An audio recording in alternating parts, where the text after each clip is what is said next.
Bonjour les enfants, bonjour à tous, j'espère que vous allez bien. Nous sommes ce matin le mardi de Parashat Trouma où nous allons voir ensemble la magnifique construction que Dieu va demander à Moshe de construire la Ménorah, le chandelier, ce candélabre, cette belle lumière qui allait éblouir et illuminer pas seulement le Beth Amikdash, le temple, mais aussi toute la communauté d'Israël et même le monde entier.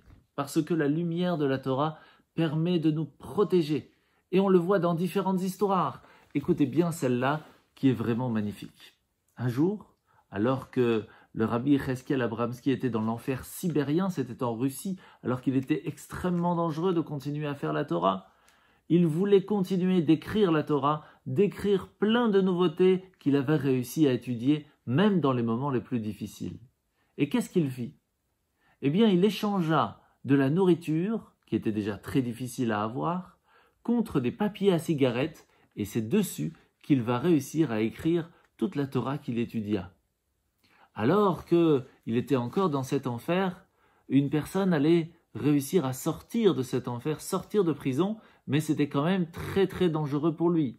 C'est alors qu'il lui demanda « S'il te plaît, au cas où si je ne pourrais pas revenir, prends tous ces papiers où j'ai écrit la Torah et amène-les autre part pour pouvoir les imprimer pour que les gens puissent l'étudier. » Bien des années plus tard, il arriva en Israël et c'est là-bas qu'il vit son livre qui a été imprimé et retrouva la personne à qui il avait donné tous ces papiers. Et il lui dit « Mais comment ça s'est passé ?» Et il lui raconta que pour pouvoir réussir à les prendre et à passer la frontière, il en fit un habit qu'il mit en dessous de sa chemise. Et lorsqu'il était en train de passer la frontière, alors que c'était interdit et très dangereux, les chiens ont commencé à courir pour trouver tout ce qui se cachait.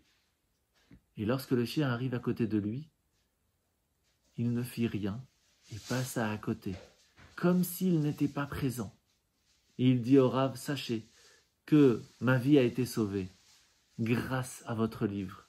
Et c'est pour cela qu'aujourd'hui il est imprimé et que dans toute la yeshivot, nous avons la chance de l'étudier. Voyez les enfants comment la Torah nous protège. Bonne journée.